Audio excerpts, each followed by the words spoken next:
¿Qué tendría que pasar para que una planta satélite de GNL sea realmente segura, incluso en las condiciones más exigentes?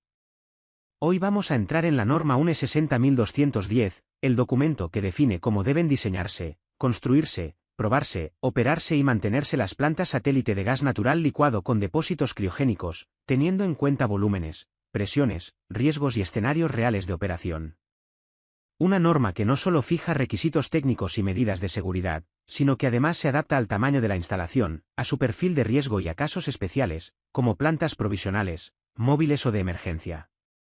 Si trabajas con GNL, entender cuándo aplica exactamente esta norma, hasta dónde llega y cómo se interpreta en cada proyecto, no es opcional. Y en este vídeo te lo voy a explicar paso a paso. Si te gusta este contenido, no olvides suscribirte a nuestro canal, compartir los vídeos con otras personas que les pueda ser de utilidad y dejarnos un super like. Coge papel y lápiz que comenzamos. La norma comienza estableciendo un lenguaje común para garantizar una interpretación técnica precisa. Se definen conceptos clave como el aislamiento, encargado de reducir el flujo térmico hacia el GNL, y el carácter criogénico de los equipos, diseñados para trabajar a temperaturas de hasta menos 196 grados. Se distingue el depósito fijo, que se llena en su propio emplazamiento, y el gas de vaporización o boil-off, generado de forma natural durante el almacenamiento, frente al gas de vaporización súbita, asociado a evaporaciones rápidas fuera del equilibrio. El gas natural licuado, o GNL, se describe como un fluido líquido e incoloro, compuesto principalmente por metano. La norma define también la instalación de almacenamiento, la instalación de descarga y la instalación de regasificación, que en conjunto permiten almacenar, trasvasar y transformar el GNL en gas. Se introducen además conceptos operativos y de seguridad como el nivel continuo de llenado, el personal de operación, la planta satélite, la presión máxima admisible, la presión máxima de operación, el sistema de paro de emergencia y la válvula de corte por frío, VCF, fundamental para proteger la instalación ante bajas temperaturas. El trasvase del GNL desde la cisterna al depósito debe realizarse mediante bombas criogénicas o por diferencia de presiones, utilizando siempre mangueras flexibles criogénicas y válvulas específicas para GNL. La instalación debe permitir la purga y despresurización segura, y contar con un sistema de paro de emergencia, especialmente cuando se emplean bombas criogénicas. Los depósitos de GNL deben cumplir la legislación vigente y disponer de válvulas de seguridad y antirretorno. La norma permite incorporar sistemas de gestión del boil-off, que redirigen el gas evaporado hacia la regasificación para evitar aumentos de presión en el depósito. Los regasificadores deben diseñarse para soportar las condiciones más exigentes de presión y temperatura, considerando cargas térmicas y ambientales. Deben estar anclados, permitir dilataciones térmicas y, en el caso de regasificadores atmosféricos, tener en cuenta la formación de hielo. Cada equipo debe estar protegido por válvulas de seguridad criogénicas, capaces de evitar sobrepresiones y aislar el sistema en caso de emergencia. La VCF se instala a la salida de la regasificación y corta automáticamente el paso del gas cuando la temperatura desciende por debajo de los límites seguros. Debe soportar temperaturas extremas, ser de rearme manual y garantizar el cierre en caso de fallo de energía, utilizándose exclusivamente para seguridad y emergencia. Las tuberías y accesorios deben ser compatibles con temperaturas criogénicas, absorber dilataciones y contracciones y evitar la formación de hielo y puentes fríos. Los tramos entre válvulas deben contar con sistemas de alivio de presión, y el montaje debe realizarse mediante soldaduras certificadas, bridas en fase líquida y conexiones de purga y venteo para operación y mantenimiento. La instalación de control debe permitir vigilar la seguridad y controlar los parámetros básicos de operación. En plantas presenciales, el control mínimo incluye presión, nivel continuo de llenado, detección de nivel máximo y válvulas de servicio, registrándose la presión y temperatura del gas antes de su salida. En plantas no presenciales, se requieren controles y alarmas sobre presión, nivel de GNL, temperatura del gas, fallo eléctrico, averías de vaporización, presencia de gas, actuación de la VCF e intrusismo. Las señales deben transmitirse al operador remoto y quedar registradas en el sistema de control. La instrumentación debe ser independiente de la operación normal, y si falta control redundante, la norma exige visitas periódicas presenciales. La clasificación de zonas se realiza conforme a normativa, y toda la instalación eléctrica y de iluminación debe cumplir la reglamentación vigente. Todas las estructuras metálicas, incluida la cisterna durante la descarga, deben estar puestas a tierra, con una resistencia inferior a 20 ohmios. La planta debe disponer de extintores de polvo seco, dimensionados según la cantidad de GNL almacenado y situados en zonas accesibles. En instalaciones de mayor capacidad, se exige refrigeración por irrigación, y si no hay suministro externo de agua, depósitos y bombeo propios que garanticen el funcionamiento durante 30 minutos. Cuando la planta suministra a una red de distribución, debe instalarse un grupo de regulación conforme a la normativa aplicable. Si el suministro es a un único usuario, no es obligatoria la medición, pero sí un sistema de regulación adecuado a la presión de suministro. Antes de salir de planta, el gas debe ser odorizado, de forma que cualquier fuga pueda detectarse fácilmente, incluso a bajas concentraciones. El emplazamiento debe impedir accesos no autorizados. Como norma general, la planta debe estar protegida por una cerca metálica, con al menos 2 salidas separadas, que permitan una evacuación rápida, y con puertas de apertura hacia el exterior. Esta cerca no es necesaria si la planta se encuentra dentro de un recinto cerrado sin acceso público. El diseño del emplazamiento debe facilitar el acceso de vehículos de abastecimiento, mantenimiento y extinción de incendios, limitando la circulación interna a lo estrictamente necesario y minimizando maniobras. El alumbrado, especialmente en la zona de descarga, debe garantizar la seguridad de las operaciones, y debe existir señalización visible con los riesgos y medidas de seguridad de la instalación. A partir de 2 metros cúbicos de capacidad, la instalación debe contar con un cubeto de contención. Su función es clara: recoger y confinar el GNL en caso de derrame accidental y reducir los efectos de una vaporización súbita.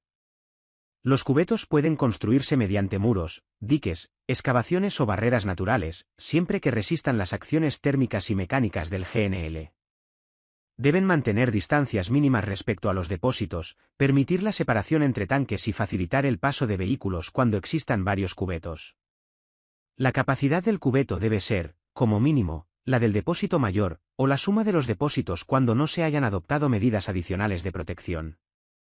Las uniones interiores deben realizarse preferentemente por soldadura, y cuando existan posibles puntos de fuga, el diseño debe asegurar que el derrame quede siempre confinado dentro del cubeto.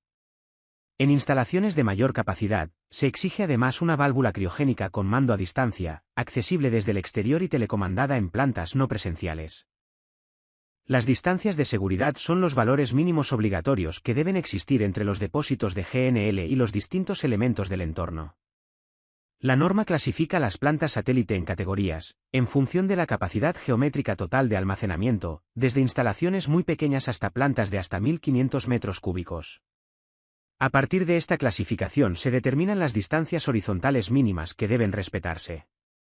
Estas distancias se miden desde las proyecciones de las paredes de los depósitos y afectan a elementos especialmente sensibles como aberturas de edificios, límites de propiedad, vías públicas, líneas eléctricas aéreas, puntos de ignición o edificios de pública concurrencia.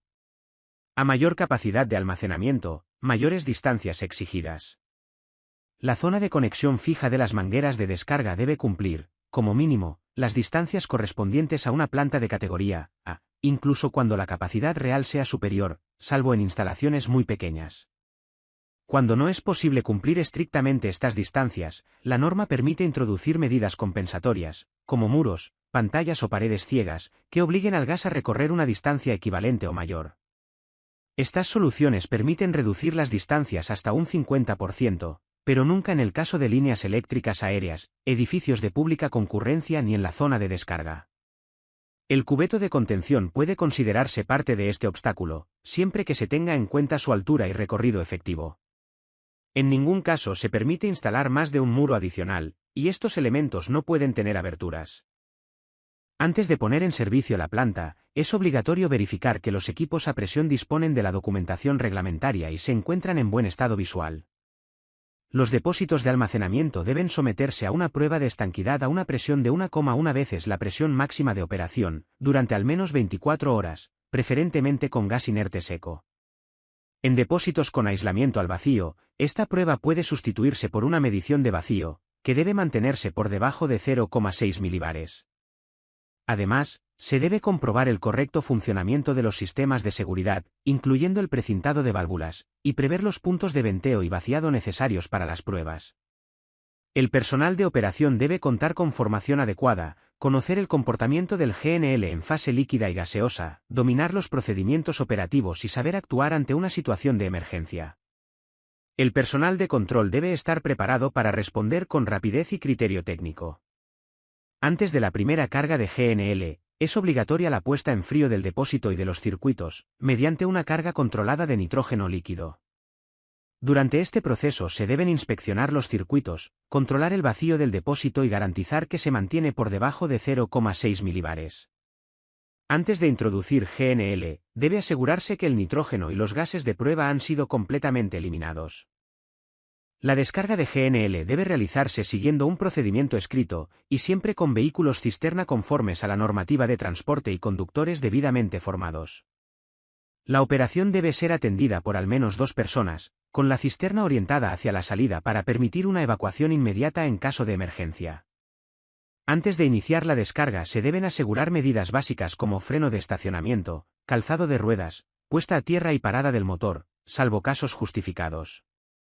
Durante toda la operación se deben controlar presiones y niveles, y la conexión y desconexión de mangueras debe realizarse con el motor parado, utilizando únicamente herramientas y equipos antichispa. Todos los equipos deben someterse a mantenimiento periódico, siguiendo tanto la legislación vigente como las instrucciones del fabricante. Las revisiones incluyen la medición del vacío, la estanquidad, la comprobación de válvulas, la puesta a tierra y el cumplimiento reglamentario.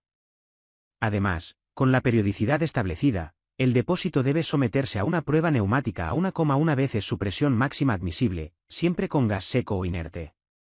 Toda planta de GNL debe disponer de un plan de emergencia, diseñado para minimizar los riesgos para las personas y los bienes, tanto dentro como fuera de la instalación.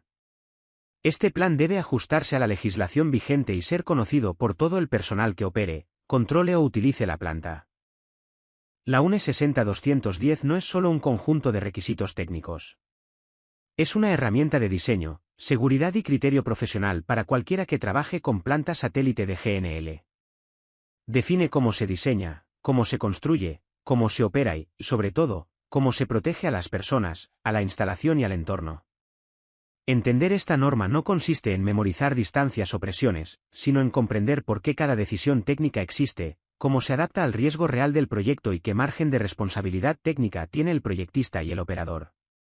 Si trabajas con GNL, conocer la UNE 60210 no es opcional. Es lo que separa una instalación que simplemente funciona de una instalación segura, justificable y profesionalmente sólida. Si este contenido te ha resultado útil, suscríbete al canal para más vídeos técnicos explicados con rigor y claridad. Déjame en los comentarios qué parte de la norma te gustaría que analicemos con más detalle o qué caso real te has encontrado en tu trabajo. Nos vemos en el próximo vídeo.